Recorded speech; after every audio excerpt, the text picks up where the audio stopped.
J'étais partie pendant 3 semaines. À mon retour, ma fille avait vidé mon compte en banque, vendu ma voiture et changé les serrures de la maison qui était à mon nom. Elle pensait m'avoir laissé sans rien. Elle ne savait pas que j'avais consigné chacun de ces gestes au cours des 6 derniers mois, en attendant ce jour précis. La clé ne tournait pas. Je me tenais sous le porche de ma maison. Ma maison, celle pour laquelle j'avais payé un crédit immobilier pendant 29 ans, celle où j'avais élevé une fille, cultivé un jardin et où j'avais un jour accidentellement mis le feu à la cuisine en essayant de faire le gâteau d'anniversaire de Bob. Et j'ai tourné la clé à nouveau. Comme on le fait quand on pense qu'on s'est peut-être trompé la première fois. Le verrou ne bougeait pas. J'ai reculé et j'ai regardé la porte comme l'aurait fait un étranger. Il y avait un nouveau paillasson. Il disait « Home sweet home » dans une police que je n'aurais jamais choisie. Les volets avaient été peints d'une couleur que je ne peux décrire que comme « l'attente de quelqu'un a décidé de se lancer dans l'aventure ». Et il y avait une petite caméra fixée au-dessus du cadre de la porte que je n'avais absolument pas installée. Mon téléphone a vibré. Marissa. Je l'ai laissé sonner. Je m'appelle Hélène Drummond. J'ai 64 ans.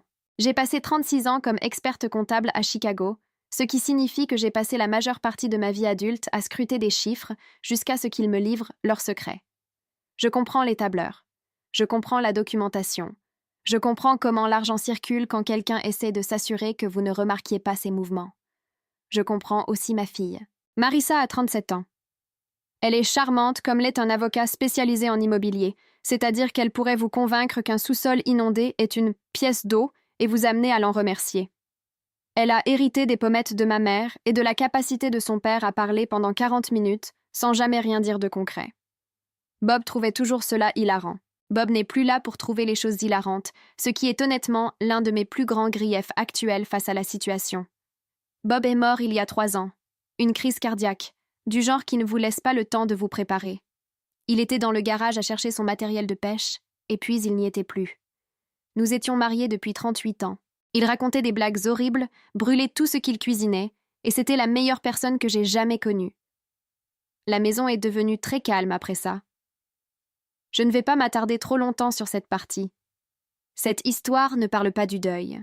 Elle parle de ce que le deuil peut faire aux angles morts d'une personne, et de ce que certaines personnes choisissent de faire quand elles voient que vous en avez. Marissa s'est montrée attentionnée après la mort de Bob.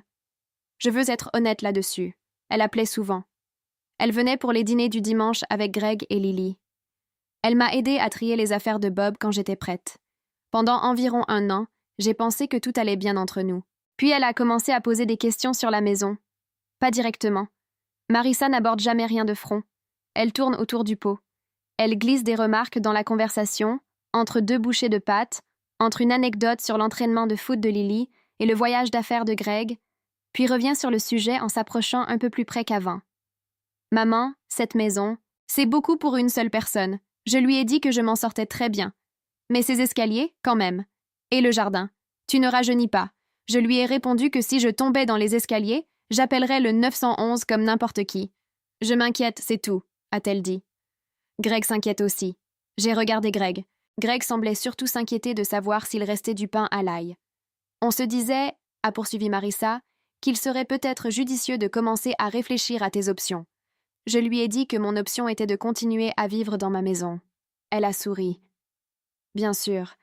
Je veux juste m'assurer que tu planifies l'avenir. C'était le début. Au cours des mois suivants, la conversation est revenue sous différentes formes. Parfois, elle était enrobée de considérations pratiques. Les taxes foncières, les frais d'entretien, le fait que la maison avait pris de la valeur et que je disposais d'un actif. Parfois, elle était enrobée de considérations de santé. Une fois, après une intervention de routine à la hanche, elle est arrivée à l'hôpital avec Lily, qui s'est immédiatement mise à réorganiser tout ce qui se trouvait sur ma tablette, et Marissa s'est assise en face de moi avec une expression que je ne peux décrire que comme une inquiétude bien rodée, et m'a dit que des moments comme celui-ci nous rappelaient que nous devions tous penser à l'avenir. J'ai regardé ma petite fille, qui avait à ce moment-là rangé mes coupelles de gelée par couleur. J'en avais vraiment assez de penser à l'avenir de la manière dont Marissa voulait que je le fasse. La maison valait alors environ 1 200 000 $. L'immobilier à Chicago s'était bien comporté au cours des 29 années qui s'étaient écoulées depuis que Bob et moi l'avions acheté, et le quartier était devenu le genre d'endroit prisé où les cafés portent des noms italiens et où personne ne sourcille devant un croissant à 9 $. Je savais exactement ce que j'avais. J'étais expert comptable depuis 36 ans. Ce que je ne réalisais pas pleinement, c'était à quel point Marissa était déjà allée bien au-delà de la simple demande. Je l'ai découvert un mardi de février. Je passais en revue mes dossiers. Rien d'inhabituel, juste une routine, quand j'ai remarqué qu'un document que j'avais signé l'automne précédent semblait différent de celui dont je me souvenais. Marissa me l'avait apporté un soir, en me disant qu'il s'agissait de formalités standards recommandées par son cabinet pour la planification successorale. Elle m'avait rapidement expliqué le contenu à la table de la cuisine, avait répondu à quelques questions, et je l'avais signé. Je lui faisais confiance. C'était ma fille. Mais en le relisant attentivement, comme je le fais pour les documents professionnels, plutôt que comme je l'avais fait devant un verre de vin avec ma fille qui me souriait de l'autre côté de la table, j'ai réalisé que la portée de ce que j'avais signé était considérablement plus large que ce qui avait été décrit. Je suis restée assise à ma table de cuisine pendant un long moment.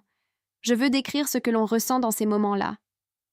Le moment où l'on se rend compte qu'une personne que l'on aime a méthodiquement agi dans notre dos. Ce n'est pas de la colère. Pas tout de suite. C'est quelque chose de plus calme et de plus froid.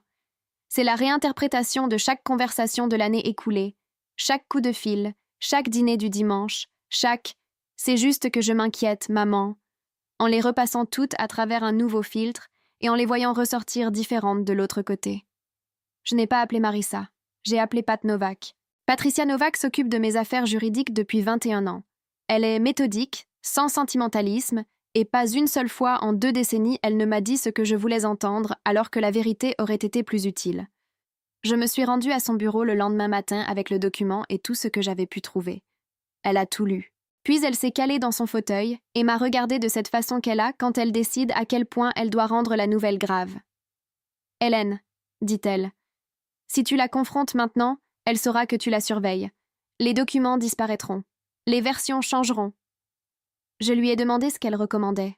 « Nous allons procéder comme si tu ne savais rien, » a-t-elle répondu. « Et nous passerons les prochains mois à nous assurer que, lorsque tu agiras, il ne restera plus rien à contester. » J'ai acquiescé. De plus, a ajouté Pat d'un ton parfaitement impassible, tu vas devoir partir en voyage. Pat a prononcé le mot « voyage » comme un général prononce « retraite », non pas comme une défaite, mais comme un repositionnement tactique que l'ennemi interpréterait de manière catastrophique. Le plan était simple. Je passerai 3 semaines loin d'ici, quelque part suffisamment loin pour que Marissa croie que j'étais distraite, chez une amie qui connaissait toute la situation et en qui j'avais confiance pour ne pas tout gâcher accidentellement en publiant quoi que ce soit sur Facebook. Le voyage devait paraître spontané. Il fallait que ça ressemble à une veuve de 64 ans qui s'offrait enfin un peu de répit. J'ai appelé Carol Whitmore. Carol et moi sommes amies depuis 1987, lorsque nous étions assises l'une à côté de l'autre pendant un cours de certification en comptabilité dans le centre-ville de Chicago, et que nous nous sommes liés autour de notre conviction commune que le formateur n'avait jamais, de toute sa vie, regardé un vrai tableur. Elle vit désormais à New York, dans un appartement de l'Upper West Side, qui fait à peu près la taille de ma cuisine, qu'elle qualifie de cosy, et que je qualifierais plutôt de placard très ambitieux. Elle connaissait Bob, elle connaît Marissa, et quand je l'ai appelée pour lui expliquer la situation, il y a eu un long silence, puis elle a dit « Hélène, j'attends depuis 2019 que tu te réveilles à propos de cette fille. Prends l'avion. » C'est ce que j'ai fait. Mais avant de partir, Pat et moi avons passé 4 mois à accomplir ce genre de travail discret et minutieux qui ne se voit pas de l'extérieur. Nous avons révoqué l'autorisation que j'avais signée en la remplaçant par un document qui semblait presque identique, mais qui ne contenait absolument aucun des pouvoirs que Marissa croyait détenir. Nous avons fait cela sans l'annoncer, sans rien changer qui puisse signaler à Marissa que le sol s'était dérobé sous ses pieds. Nous avons également transféré la maison dans une fiducie. C'est la partie qui me fait encore sourire quand j'y repense. Pendant que Marissa tournait autour de la propriété comme si elle attendait qu'une place de parking se libère, Pat et moi avons discrètement modifié toute la structure juridique de la propriété. Le titre de propriété sur lequel Marissa croyait s'appuyer avait cessé d'exister sous la forme qu'elle en avait. Sans le savoir, elle s'apprêtait à remplir des papiers pour une maison qui n'existait plus telle qu'elle la concevait. C'est un sentiment vraiment extraordinaire que de tendre un piège puis de partir à New York. J'ai également installé un système de sécurité. Des caméras à chaque entrée, de qualité professionnelle, les enregistrements stockés sur un serveur à Seattle, dont Marissa n'avait aucune raison de connaître l'existence. Lorsqu'elle a remarqué les caméras lors d'une visite un dimanche, Je lui ai dit qu'il y avait eu un cambriolage 2 rues plus loin. C'est tellement malin, maman, a-t-elle dit. Ça l'était vraiment.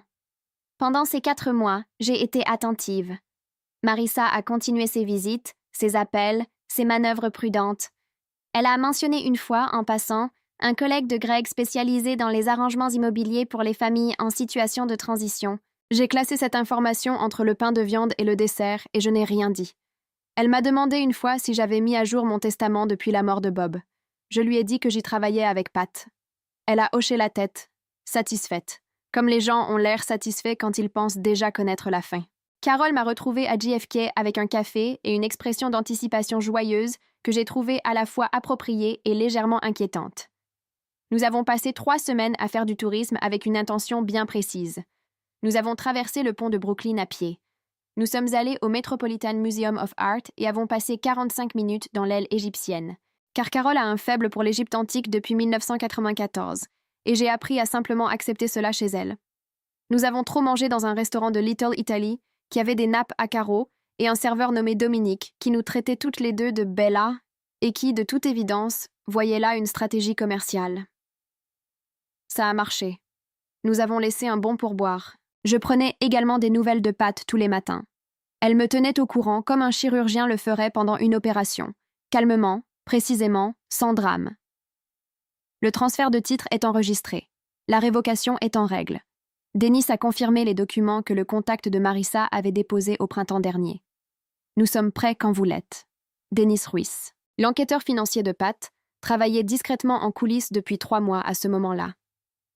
Il avait retracé les mouvements de fonds que je n'avais pas autorisés, identifié le complice avec lequel Marissa travaillait et établi une chronologie qui était, selon les mots de Pat, sans faille et légèrement terrifiante. J'étais assis sur un banc à Central Park en train de manger un bretzel de la taille d'un volant quand Pat m'a appelé un mercredi après-midi fin octobre.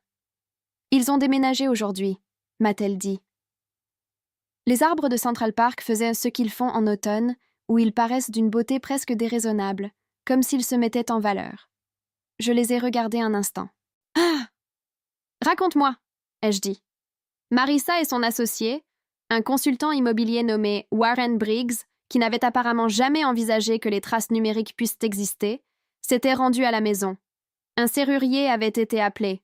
Mes serrures avaient été changées. Ma voiture, qui se trouvait dans l'allée, avait été emmenée. J'apprendrai plus tard qu'elle avait été vendue à un concessionnaire de Naperville pour 60% de sa valeur marchande, ce qui, honnêtement, m'a offensé plus que toute autre chose. Mes comptes dans 2 de mes 3 banques affichaient des virements non autorisés totalisant un peu plus de 90 000 $. Marissa avait également, par l'intermédiaire de son associé, tenté de déposer une demande de transfert de propriété. La demande avait été rejetée, car le titre sur lequel il s'appuyait n'existait plus sous la forme qu'il croyait. La fiducie avait été enregistrée 6 semaines plus tôt. Leurs documents faisaient de référence à une entité juridique qui, du point de vue du bureau d'enregistrement du comté, avait tout simplement cessé d'exister. Ils avaient changé mes serrures, vendu ma voiture, vidé une partie de mes comptes et déposé des documents de transfert, pour une maison qu'ils ne pouvaient légalement transférer. Je finis mon bretzel. J'appelais Carole depuis le chariot à café où elle faisait semblant de ne pas écouter. « Alors » a-t-elle demandé. « Ils l'ont fait » ai-je répondu. Carole s'est assise à côté de moi sur le banc. Elle a regardé les arbres, puis elle m'a regardée. « Hélène » a-t-elle dit, « je veux que tu saches que je n'ai jamais été aussi fière de te connaître. » Je l'ai remerciée. Puis j'ai sorti mon téléphone et j'ai envoyé un SMS à Pat. 4 mots. Enregistre tout. Je rentre à la maison. J'ai réservé un vol pour jeudi matin. Carole a insisté pour m'emmener à l'aéroport à 5 heures du matin. Un geste d'amitié que je n'oublierai pas. Sur le chemin, elle m'a fait m'arrêter dans un snack ouvert 24 heures sur 24 dans le Queens pour manger des œufs et boire un café, car elle disait que je devais manger quelque chose avant de partir en guerre. Elle n'avait pas tort. J'ai mangé mes œufs. J'ai bu mon café.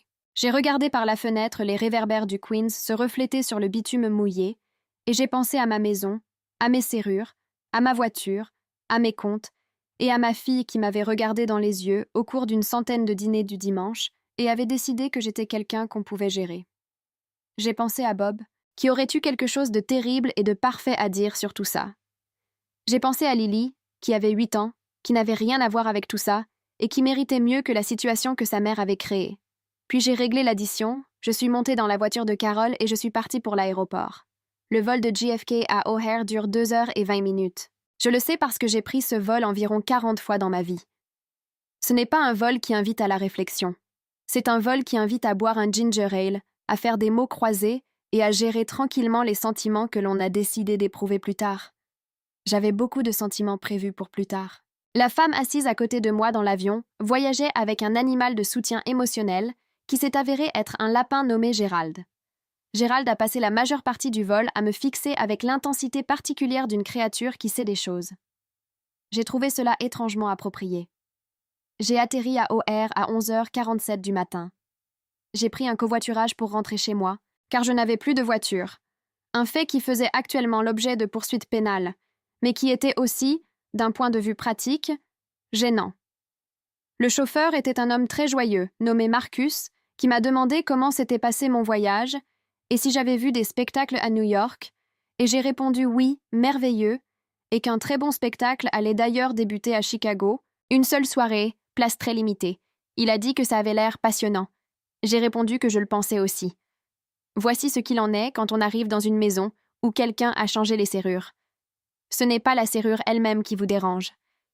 Une serrure est un mécanisme. On peut s'en accommoder. Ce qui vous dérange, c'est l'accumulation de détails qui l'entourent. Le nouveau paillasson que vous n'avez pas choisi. Les volets peints d'une couleur, et je ne le soulignerai jamais assez, que l'on ne peut décrire que comme un mauve poussiéreux qui aurait décidé de faire une crise d'identité. La caméra au-dessus de la porte que je n'avais pas installée, positionnée à un angle qui aurait filmé mon arrivée si elle avait été connectée à quoi que ce soit, ce qui n'était pas le cas car Marissa avait acheté une caméra nécessitant un abonnement qu'elle n'avait pas encore activé. Je le sais parce que Pat avait demandé à Denise de vérifier. Je suis restée un moment sous le porche. J'ai essayé ma clé, surtout pour m'en assurer, comme on appuie sur un bleu pour vérifier qu'il fait encore mal. Elle ne tournait pas.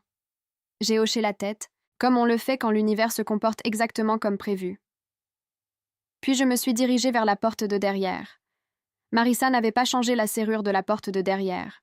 Je veux être indulgent et dire que c'était un oubli dû à la précipitation.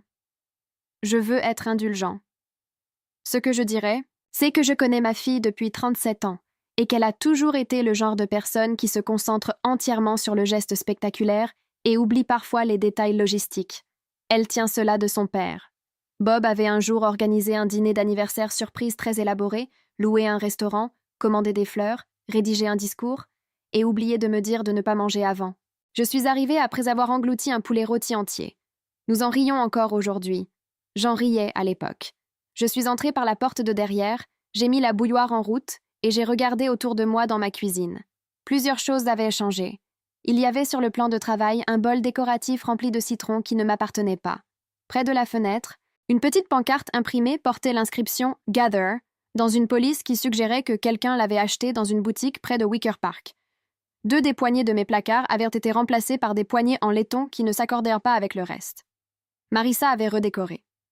Marissa avait redécoré ma maison, qui ne lui appartenait pas, en vue de la vendre, ce qu'elle ne pouvait pas faire, à des acheteurs qui auraient en fini par découvrir que le titre de propriété était juridiquement indisponible. J'ai longuement regardé les citrons décoratifs. Puis j'en ai pris un dans le bol, parce qu'il se trouvait un chez moi, et je l'ai posé à côté de mon thé. J'ai d'abord appelé Greg. C'était une suggestion de Pat. « Appelle le mari », m'avait-elle dit. « Soit il sait tout, auquel cas tu le sauras immédiatement. Soit il ne sait rien, auquel cas tu le sauras aussi. Dans tous les cas, tu en apprendras quelque chose avant que Marissa n'ait l'occasion de contrôler le récit. » Pat raisonne en termes de gestion du récit. C'est pour ça que je la garde depuis 21 ans. Greg a répondu à la 3e sonnerie. Il avait l'air d'un homme qui attendait un coup de fil qu'il espérait ne jamais recevoir. « Hélène ?» a-t-il dit. « Greg ?» ai-je répondu. « Je suis dans ma cuisine. La bouilloire est sur le feu. Je pensais que tu devais le savoir. » Un très long silence. « Hélène ?» a-t-il répété, avec une énergie complètement différente. La première fois, c'était une salutation. Cette fois, c'était un homme regardant le début d'une démolition contrôlée. Je lui ai dit que j'étais au courant des comptes. J'étais au courant pour la voiture. J'étais au courant pour les serrures. Je lui ai dit que Pat avait classé tous les documents ce matin-là et que Marissa devrait contacter un avocat pénaliste avant la fin de la journée. Elle m'a dit, a dit Greg doucement, que tu avais tout accepté, que c'était ton idée. J'ai regardé les citrons décoratifs. Greg, ai-je dit, est-ce que ça me ressemble? Un autre silence. Plus long cette fois. Non, a-t-il dit. Honnêtement, Hélène. Vraiment pas. Je lui ai dit que sa coopération avec l'enquête serait notée. Je lui ai dit que tout ce qu'il savait et le moment où il l'avait appris auraient de l'importance. Et je lui ai dit que quoi qu'il arrive ensuite, ma petite fille n'était responsable de rien et que j'avais l'intention de m'assurer qu'elle soit protégée des pires répercussions. Il a expiré. C'était le souffle d'un homme qui avait retenu son souffle plus longtemps qu'il ne s'en était rendu compte. Merci, a-t-il dit. Je lui ai dit de ne pas me remercier tout de suite. Marissa est arrivée 43 minutes après que j'ai appelé Greg. Je connais l'heure exacte parce que je regardais les images de la caméra sur mon ordinateur portable. Ma caméra, mon serveur à Seattle, mes 60 jours de stockage dans le cloud, et j'ai vu sa voiture s'arrêter. Je l'ai vue rester assise dedans pendant près de 4 minutes avant de sortir. Je l'ai vue marcher jusqu'à la porte d'entrée et entrer avec la nouvelle clé. Elle est entrée dans la cuisine et s'est arrêtée. J'étais assise à table, une tasse de thé devant moi, le dossier de documents que Pat avait préparé à côté de ma tasse. Le citron décoratif à côté du dossier parce que je trouvais qu'il apportait un petit plus. Marissa a regardé le citron. Elle a regardé le dossier. Elle m'a regardé. Maman, a-t-elle dit. Assieds-toi, ai-je dit. Elle s'est assise. J'ai laissé le silence s'étirer un peu plus longtemps que nécessaire, car j'ai gagné le droit de laisser les silences durer aussi longtemps que je le souhaite dans ma propre cuisine. Puis j'ai tendu la main, j'ai pris le citron et je l'ai placé au centre de la table, entre nous. Je veux que tu me dises, ai-je dit, à qui appartiennent ces citrons? Marissa m'a fixé du regard. Parce que je vais te dire ce que j'en pense, ai-je dit. Je pense qu'ils sont à moi. Marissa a beaucoup de qualités. La patience n'en fait pas partie. Elle a tenu environ 11 secondes de silence autour du citron avant de se mettre à parler, ce qui est en fait plus long que ce à quoi je m'attendais et que je choisis de considérer comme un signe de maturité de sa part. Maman, je peux t'expliquer. J'ai pris ma tasse de thé. Je n'ai rien dit. Les comptes, c'était juste une mesure temporaire. J'allais te le dire. Je protégeais l'argent en attendant que la situation de la maison soit réglée. J'ai siroté mon thé. Je n'ai rien dit. La voiture, d'accord, la voiture était... Warren pensait qu'il était logique de liquider les petits actifs d'abord avant. Warren, ai-je dit. Marissa s'est interrompue. Warren Briggs, ai-je dit. Consultant immobilier. Conduit une voiture en leasing. À un site web qui utilise le mot « sur-mesure » 4 fois sur la page d'accueil. La couleur qui traversa le visage de Marissa passa par environ 5 nuances distinctes. Aucune d'entre elles n'était bonne. J'avais déjà vu ce visage.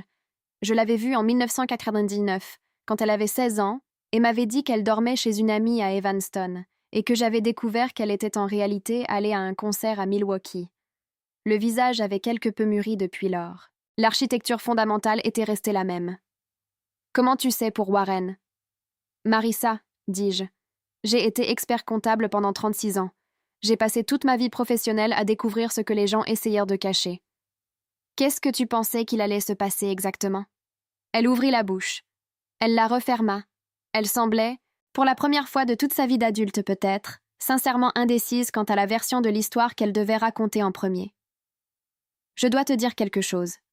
Au cours des semaines qui ont précédé ce moment, quand je traversais le pont de Brooklyn, que je mangeais des bretzels à Central Park et que je restais éveillée dans l'appartement de Carole à écouter New York et mettre ces sons incompréhensibles de New York à travers la fenêtre.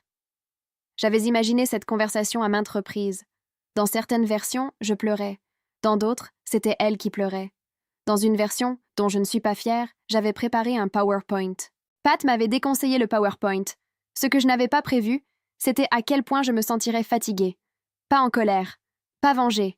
Fatiguée de cette façon particulière dont on se sent fatigué quand quelque chose qu'on espérait faux s'avère vrai quand même, et que toute l'énergie qu'on a dépensée à espérer a été discrètement gaspillée. J'ai regardé ma fille de l'autre côté de la table de la cuisine. Ma fille qui s'était assise à cette table pour faire ses devoirs.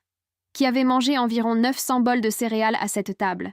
Qui avait pleuré à cette table quand elle et Greg avaient fait une fausse couche l'année précédant la naissance de Lily, et où je m'étais assise exactement là où elle était assise maintenant, lui avait tenu les mains et lui avait dit que tout irait bien. J'ai pensé à Bob, qui serait entré à ce moment précis, aurait évalué la situation uniquement à partir du citron posé sur la table et aurait dit quelque chose de si parfaitement déplacé que nous aurions tous les trois fini par rire. C'était son don. Il savait désamorcer n'importe quelle situation. Bob n'était pas là pour désamorcer quoi que ce soit.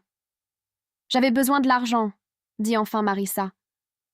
Sa voix avait changé. La voix d'avocate avait disparu. Ce qui restait était plus faible et moins posé. Et malgré tout, malgré les comptes, la voiture, les volets mauves poussiéreux et les citrons décoratifs qui n'étaient pas les siens, je sentis quelque chose bouger dans ma poitrine. « Raconte-moi, dis-je. » Elle me raconta. Ça a pris un moment. En résumé, elle et Greg avaient de graves problèmes financiers depuis près de 2 ans. Un investissement immobilier dans lequel Greg les avait entraînés, ce n'était pas mon idée, maman, je tiens à le préciser, c'était soldé par un désastre. Ils avaient emprunté sur des biens qu'ils n'auraient pas dû mettre en garantie. Ils avaient emprunté à des gens qui s'attendaient à être remboursés selon des échéances qui devenaient gênantes. La maison, avait décidé Marissa, était la solution. Valant plus d'1 million de dollars, elle appartenait à une veuve de 64 ans qui, selon elle, s'y sentait seule et était probablement prête à se laisser convaincre. Elle avait prévu de finaliser le transfert avant mon retour de New York. Elle me le dirait après. Elle s'assurerait que je sois bien installée quelque part. En fait, elle avait déjà visité 2 résidences pour personnes autonomes à Naperville et une à Schaumburg et imprimé les brochures. « Naperville », dis-je. « Maman, tu allais me mettre à Naperville. C'est très sympa. » Marissa. Je levai la main. « J'ai grandi à Chicago. Je t'ai élevée à Chicago. Ton père et moi vivons dans cette maison depuis 29 ans. Et ton projet, c'était Naperville. » Elle eut la décence de paraître légèrement honteuse à propos de Naperville en particulier, ce que j'ai honnêtement apprécié. Voici ce que Marissa ignorait, au moment où elle était assise en face de moi pour m'expliquer la situation concernant Naperville. Elle ne savait pas que l'autorisation qu'elle avait utilisée pour accéder au compte avait été révoquée 4 mois plus tôt et que toutes les transactions qu'elle avait effectuées avec celle-ci étaient donc, à première vue, non autorisées. Elle ne savait pas que la vente de la voiture avait été documentée par Denise dans les 48 heures, y compris le concessionnaire à Naperville, encore Naperville incroyablement, le prix de vente et la trace écrite remontant jusqu'à Warren Briggs. Elle ne savait pas que Warren Briggs, après avoir été contacté par le bureau de Pat ce matin-là, avait immédiatement et avec enthousiasme décidé de coopérer avec les enquêteurs en échange d'une réduction de sa peine. Ce que font les gens lorsqu'ils découvrent que la personne qu'ils ont aidé à escroquer était un expert comptable de 36 ans qui avait tout documenté pendant 6 mois. Elle ignorait que Pat avait déjà déposé plainte auprès du bureau du procureur général, du département de la réglementation financière et professionnelle de l'Illinois, et qu'il avait un rendez-vous téléphonique prévu cet après-midi-là avec un inspecteur de la police de Chicago que Pat décrivait comme efficace et agréablement dépourvu d'humour. Elle ignorait l'existence du serveur à Seattle. Ce que Marissa savait, au moment où elle était assise dans ma cuisine en train de m'expliquer l'effondrement de l'investissement et les brochures de Naperville, c'est qu'elle avait des ennuis. Elle ne connaissait pas encore toute l'ampleur de ces ennuis. À ce stade, l'ampleur de la situation avait pris des proportions quasi architecturales. Je l'ai laissé finir. Puis je lui ai expliqué, calmement et dans l'ordre, ce qui avait été déposé, ce qui avait été documenté, ce que Warren avait déjà dit, et quelle était réellement la situation concernant le titre de propriété. J'ai vu son visage passer par plusieurs autres de ces nuances à mesure que l'ampleur de la situation devenait claire. Quand j'en suis arrivée à la partie concernant la fiducie, au fait que la maison qu'elle avait tenté de transférer n'existait plus sous une forme transférable depuis 6 semaines, quelque chose s'est produit dans son expression que je ne peux décrire que comme le regard d'une personne qui a commandé avec assurance en français au restaurant et à qui on vient de dire que ce plat n'existe pas. « La fiducie », a-t-elle dit. « La fiducie », ai-je confirmé. « Depuis quand ?»« Depuis 6 semaines avant que tu ne changes mes serrures, » ai-je dit. « Pendant que tu choisissais des paillassons. » Elle a regardé le paillasson visible dans le couloir d'entrée. « C'est moi qui l'ai choisi, » a-t-elle dit doucement. « Je sais, » ai-je dit. « C'est terrible. Lily m'a appelé sur mon portable à 16h17 cet après-midi-là. Lily a 8 ans et n'a donc aucune implication, aucune connaissance ni aucune responsabilité dans les événements précédents, et je tiens à être tout à fait claire là-dessus. Elle a appelé parce qu'elle avait perdu sa barrette préférée et pensait que je saurais peut-être où elle était, ce qui n'était pas le cas, mais je lui ai dit que je chercherais, et elle a répondu « D'accord, grand-mère », puis m'a raconté une blague qu'elle avait apprise à l'école. Pourquoi tu ne peux pas donner un ballon à Elsa? J'ai dit que je ne savais pas. Parce qu'elle va le lâcher, a dit Lily. Tu comprends? Comme dans la chanson? J'ai dit que j'avais compris. Papa dit que tu viens dîner vendredi, a-t-elle dit. J'ai regardé Marissa, qui était assise en face de moi, et fixé la table. J'y serai, ai-je dit. J'ai raccroché et j'ai regardé ma fille pendant un long moment. Elle ne sait rien, a dit Marissa. Je sais, ai-je répondu. Je ne voulais pas. Elle s'est interrompue. Je ne voulais pas que ça l'affecte. Alors tu aurais dû y penser, dis-je. Avant Naperville. Pat Novak a un bureau au 14e étage d'un immeuble de West Madison Street qui offre une vue sur la rivière Chicago et une salle d'attente avec des chaises si terriblement inconfortables que j'ai toujours soupçonné qu'elle les avait choisies délibérément pour mettre ses clients dans le bon état d'esprit avant les réunions. Je me suis assis sur l'une de ces chaises le lundi matin suivant et j'ai repensé aux 6 derniers mois.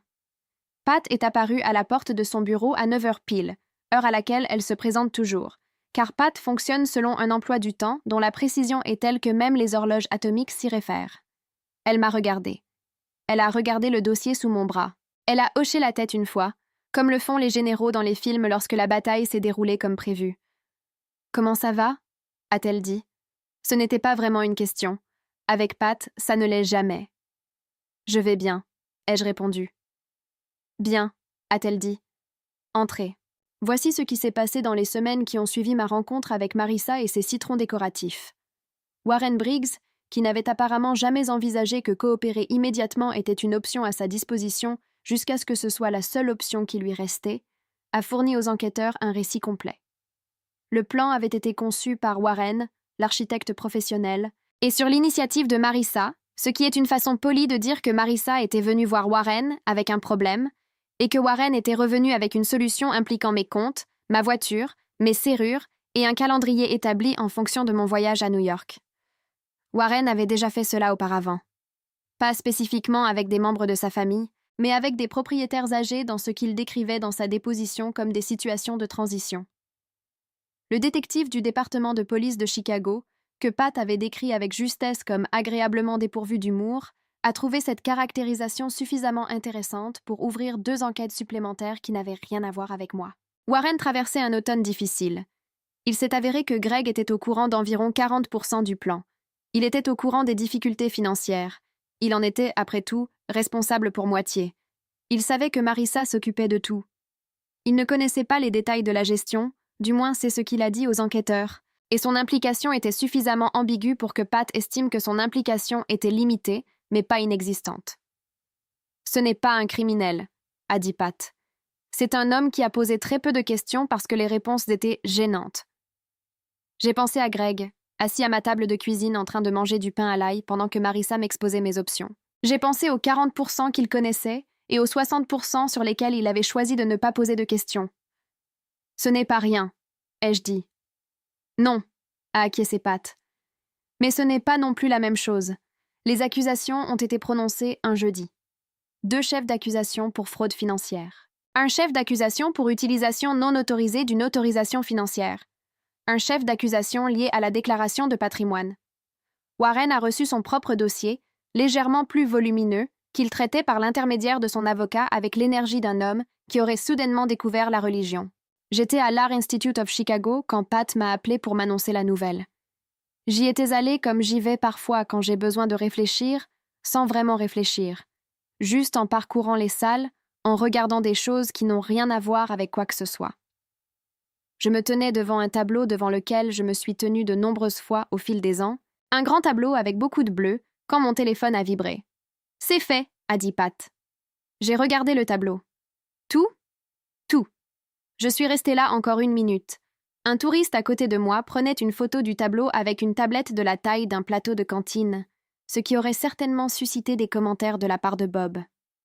J'avais moi aussi mon avis à ce sujet, mais je l'ai gardé pour moi.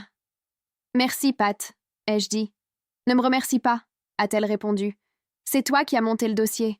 Moi, j'ai juste rempli les papiers. » C'est la chose la plus généreuse sur le plan émotionnel que Pat Novak m'ait jamais dite en 21 ans, et j'ai l'intention de m'en souvenir pour toujours. Marissa m'a appelé ce soir-là. J'ai répondu, ce que je tiens à souligner, car j'aurais pu laisser sonner. J'ai une longue histoire de coups de fil que je laisse sonner. Elle avait l'air différente. La voix de l'avocate avait complètement disparu à présent, elle avait disparu depuis la table de la cuisine, et ce qui restait était quelque chose que je n'avais pas entendu depuis longtemps. Quelque chose de plus jeune, de moins posé et de bien plus honnête. « Maman, a-t-elle dit, j'ai besoin que tu saches que je n'ai pas... Je veux dire, je n'arrêtais pas de me dire que tout allait bien se passer, que tu finirais par comprendre, que j'allais arranger ça et rembourser, et que tu ne te rendrais même jamais compte. »« Marissa, dis-je. »« Je sais, dit-elle. Je sais. J'ai besoin que tu arrêtes de raconter l'histoire que tu te racontais, dis-je. Et j'ai besoin que tu comprennes ce qui s'est réellement passé. » Un silence. « Tu m'as regardé dans les yeux, dis-je, à ma table de cuisine, à la table de cuisine de ton père, tous les dimanches pendant 1 an, et tu as fait semblant de ne pas me voir tout ce temps. Je sais. Je ne te demande pas de répondre à ça, ai-je dit. Je te demande de laisser cette idée faire son chemin. » Elle est restée silencieuse pendant un long moment. Dehors, derrière ma fenêtre, Chicago faisait ce que Chicago fait en novembre, c'est-à-dire te rappeler avec force et sans s'excuser qu'elle est aux commandes. « Y a-t-il quelque chose ?» a-t-elle commencé. « Ta coopération avec l'enquête, ai-je dit. Ça va compter. » Pat dit qu'une coopération totale influence considérablement l'issue. « Je sais. J'ai déjà appelé. » « Bien. Et Greg ? Greg s'occupe de sa partie, ai-je dit. C'est entre lui et son avocat. Un autre silence. Plus long. Lily m'a demandé pourquoi la voiture de grand-mère est différente, a dit Marissa doucement. J'ai fermé les yeux un instant. Qu'est-ce que tu lui as dit? Je lui ai dit que grand-mère avait eu un surclassement. Je regardais le ciel de novembre au-dessus de Chicago, sombre et plat, et totalement indifférent aux sentiments de quiconque. Ce n'est pas mal, en fait, dis-je. Ce qui aurait pu être un rire, très petit et légèrement brisé. Maman, dit-elle. Je suis désolée. Voilà le problème avec désolée. Désolée est un mot. C'est un mot utile. C'est un mot qui a du sens lorsqu'il s'accompagne d'un changement de comportement, et qui en a considérablement moins lorsqu'il est prononcé seul. Je suis expert comptable depuis assez longtemps pour savoir qu'une excuse sans prise de responsabilité n'est qu'une histoire que l'on raconte pour se sentir mieux par rapport à la fin. Mais je connais aussi la voix de ma fille. Je la connais depuis 37 ans, depuis son premier mot, qui était, plus justement, « encore », à travers toutes les phases, toutes les humeurs et toutes les versions d'elle-même qu'elle a traversées. Et la voix au téléphone ce soir-là n'était pas celle de quelqu'un qui manipulait un récit. C'était la voix de quelqu'un qui avait enfin fait le calcul et découvert ce que cela donnait réellement. « Je t'entends », ai-je dit. Ce n'était pas du pardon. Ce n'était pas une absolution. C'était quelque chose de plus modeste et de plus honnête, la reconnaissance que le message était passé, que je l'avais reçu, que nous étions toutes les deux encore là, aux deux bouts du fil, en novembre à Chicago, avec un très long chemin devant nous et aucune carte pour nous guider. « Le dîner de vendredi, ai-je dit. Lily m'attend. »« Je sais, » a dit Marissa. Elle me le demande depuis mardi. « Alors je serai là. » J'ai raccroché. Je me suis assise dans le salon de ma maison, mes serrures, ma clé, mes 29 ans passés à cette adresse précise, dans cette ville précise. J'ai regardé l'endroit sur le comptoir où se trouvaient les citrons décoratifs. J'avais jeté les citrons. J'avais gardé le bol, cependant. C'était en fait un joli bol. J'y mettais des fruits, de vrais fruits, ceux qu'on mange, pas ceux qu'on expose pour afficher un certain style de vie. Bob aurait trouvé ça très drôle. Je trouvais ça un peu drôle aussi. La procédure judiciaire a duré 11 mois. Je ne vais pas tout vous raconter, car certaines parties sont fastidieuses, d'autres restent compliquées, et celles qui ne sont ni l'une ni l'autre sont surtout tristes. De cette manière particulière, dont les procédures judiciaires familiales sont tristes, pas dramatiques, pas cinématographiques, juste lentes, coûteuses et révélatrices d'une manière dont on n'a pas demandé à être éclairé. Ce que je vais vous dire, c'est le dénouement, car c'est le dénouement qui compte. Marissa a plaidé coupable pour 2 chefs d'accusation. La peine comprenait des amendes substantielles, des travaux d'intérêt général et une période de probation. Elle n'est pas allée en prison. Je tiens à le préciser, car je pense que les gens qui lisent une histoire comme celle-ci s'attendent parfois à une peine de prison. Et je ne suis pas certaine que c'était ce que je voulais. Ce que je voulais, c'était qu'elle rende des comptes. Ce que je voulais, c'était une trace, permanente, documentée, incontestable. Que cela s'était produit, que cela avait été jugé, que cela avait échoué et qu'il y avait eu des conséquences. Warren Briggs a subi un ensemble de conséquences plus complet, que l'inspecteur Pat a décrit comme ayant été appliquées avec un humour désagréable, mais avec ce que je ne peux qualifier que de satisfaction professionnelle. Warren n'est plus dans le secteur du conseil immobilier. Il explore actuellement d'autres opportunités, ce qui signifie qu'il lui est légalement interdit d'exercer plusieurs de ses anciennes activités. Greg a pleinement coopéré. Son exposition a finalement été limitée. Lui et Marissa sont toujours mariés, ce qui m'a surpris et que j'ai choisi de considérer comme leur affaire et non la mienne. Pat m'a envoyé une bouteille de vin une fois l'affaire terminée. Une très bonne bouteille. Je l'ai appelée pour la remercier et elle m'a répondu de rien, avec ce ton qu'elle utilise lorsqu'elle veut en réalité dire « je t'en prie », mais qu'elle trouve la chaleur directe professionnellement déstabilisante. Je la connais depuis assez longtemps pour comprendre. Je me suis acheté une nouvelle voiture. Cela m'a semblé important, d'une certaine manière. Pas la voiture en soi, c'est une berline tout à fait raisonnable, bleu foncé, le genre de voiture qui ne vous demande rien sur le plan émotionnel, mais le fait de la choisir. Entrer chez le concessionnaire de Lincoln Park, essayer 2 modèles et décider, moi-même, en fonction de mes propres préférences, avec mon propre argent, d'acquérir un véhicule qui m'appartienne entièrement et sans ambiguïté. Le vendeur était très enthousiaste. Je lui ai dit que j'étais un expert comptable à la retraite et il s'est immédiatement montré un peu moins enthousiaste à propos de l'extension de garantie, ce qui était la bonne réaction. J'ai roulé jusqu'à la maison le long de Lakeshore Drive, vitres baissées, même si c'était octobre et qu'il faisait bien trop froid pour rouler les vitres ouvertes, et Chicago m'a offert ce spectacle qu'elle offre parfois, où le lac est si plat, gris et immense qu'il ressemble moins à de l'eau qu'au bord de quelque chose. Bob et moi avions l'habitude de parcourir ce tronçon le dimanche matin parfois, avant la naissance de Marissa, avant tout ça, quand nous n'étions que 2 personnes dans une ville sans destination précise. J'ai pensé à lui pendant un moment, puis j'ai allumé le chauffage parce que j'ai 64 ans et qu'il y a des limites. J'avais fait changer les serrures en juillet. Ma serrurière était une jeune femme de Wicker Park, nommée Sonia, qui est arrivée avec une boîte à outils couverte d'autocollants et une opinion sur l'ancienne quincaillerie que j'ai trouvée à la fois non sollicitée et pertinente. Elle a dit que le pen dormant que le serrurier de Marissa avait installé était adéquat, mais sans inspiration. Elle l'a dit avec une sincérité authentique, comme on parle des choses qui nous tiennent vraiment à cœur, et j'ai trouvé cela extrêmement rafraîchissant après 11 mois passés à discuter avec des gens de choses dont personne ne voulait se soucier. Elle a tout remplacé par des ferrures qu'elle a qualifiées de honnêtes, un mot que je n'avais jamais appliqué auparavant à des ferrures de porte, mais que j'ai immédiatement compris. Ma clé tourne dans la serrure. Le pen dormant bouge. La poignée s'ouvre. J'ai donné un très bon pourboire à Sonia. Lily aura 9 ans en février. Elle s'intéresse depuis peu de très près aux phénomènes météorologiques, qu'elle m'explique en détail chaque vendredi soir au dîner, avec l'énergie concentrée de quelqu'un qui a trouvé sa vocation à 8 ans et qui compte la poursuivre sans relâche. La semaine dernière, elle m'a parlé d'un phénomène météorologique appelé derecho, qui est apparemment une ligne de tempête intense se déplaçant très rapidement et frappant très fort avant que la plupart des gens ne se rendent compte de son arrivée. Je lui ai dit que cela me semblait familier. Elle m'a répondu « C'est vraiment intéressant, grand-mère », avec le ton de quelqu'un qui soupçonne qu'on ne la prend pas au sérieux, et je lui ai dit que je prenais cela très au sérieux, ce qui était le cas. Elle m'a montré un schéma qu'elle avait dessiné représentant les courants d'air au-dessus du lac Michigan. C'était vraiment très bien fait. Je l'ai accroché sur le frigo. Bob l'aurait fait encadrer. Marissa et moi avons eu 4 vraies conversations depuis le plaidoyer de culpabilité.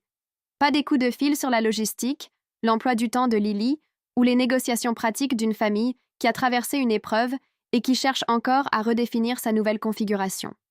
4 vraies conversations, assises, sur ce qui s'est passé, ce que cela signifiait, et ce qui, le cas échéant, nous attend ensuite. Elles ont été difficiles. Elles ont aussi été, de cette manière particulière dont les choses difficiles et honnêtes le sont parfois, utiles. Je ne vais pas vous dire que nous allons bien, car nous n'allons pas bien comme avant, et je pense que prétendre le contraire serait nous rendre un mauvais service à tous les deux. Ce que je vais vous dire, c'est que nous sommes quelque chose. Nous sommes au début d'un processus incertain pour comprendre ce que c'est. Ce n'est pas rien. C'est en fait, j'en suis venue à le croire, la position la plus honnête qui soit. Voici ce que je dirais à quelqu'un qui se retrouverait dans la situation où je me trouvais il y a 18 mois. Faites confiance à ce que vous voyez, pas à ce que vous espérez, pas à ce dont vous vous souvenez, pas à ce que vous avez décidé de croire, parce que croire le contraire coûte trop cher. mais à ce que vous voyez réellement devant vous. Les chiffres ne mentent pas. Les traces écrites ne mentent pas. L'écart entre ce que quelqu'un dit et ce que montrent les documents ne ment pas. Documentez tout. Non pas parce que vous comptez vous en servir, mais parce que le fait de les avoir signifie que, le moment venu, vous ne serez pas pris au dépourvu. Vous serez prêt. Trouvez un bon avocat avant d'en avoir besoin. Pat connaissait mes dossiers, mes intentions, tout mon historique financier. Quand cela a compté, nous avons agi le jour même. C'est ce que 21 ans de relation vous apporte. Ne laissez personne vous faire croire que votre maison est un fardeau. Votre maison n'est pas un fardeau. Ce n'est pas un actif qui ne vous rapporte rien. C'est le témoignage physique de votre vie. La tasse à café que Bob a achetée dans une station-service à Indianapolis lors d'un road trip en 1987 et que je n'ai jamais songé à jeter vaut plus que n'importe quelle offre sur la table. Ne laissez personne, muni d'un tableur et d'une brochure de Naperville, vous dire le contraire. Et enfin, il est possible d'aimer quelqu'un tout en lui demandant de rendre pleinement des comptes. Je l'ai appris de la manière la plus directe qui soit. Ce ne sont pas des choses contradictoires. L'amour sans responsabilité n'est que de la tolérance avec une meilleure image. La responsabilité sans amour n'est qu'une punition. Ce que vous visez, c'est ce qui se trouve entre les deux. Cette chose plus difficile, plus silencieuse, moins satisfaisante qui dit « Je vois exactement ce que tu as fait. Je dis la vérité à ce sujet. Et je suis toujours là. Ce n'est pas de la cruauté. C'est du respect. Pour eux, pour vous-même, et pour tout ce que vous avez passé votre vie à construire. » C'est novembre à Chicago. L'arbre dans mon jardin. Un pommier sauvage que Bob a planté l'année où Lily est née, en insistant sur le fait qu'il serait magnifique, et qui s'est surtout trompé pendant les 4 premières années jusqu'à ce que soudain, ce ne soit plus le cas, a pris la couleur de quelque chose en feu. Je peux le voir depuis la fenêtre de la cuisine quand je prépare mon café du matin. Je me prépare mon café. Je regarde l'arbre. Je pense à Bob, qui l'a mal planté et l'aimait quand même. Je pense à Lily, qui aura 9 ans en février et qui va me parler des déréchauds. Je pense à la clé qui tourne dans la serrure en ce moment. Ma clé, ma serrure. Mon pommier sauvage qui, franchement, se met en valeur. Je bois mon café. C'est une très belle matinée.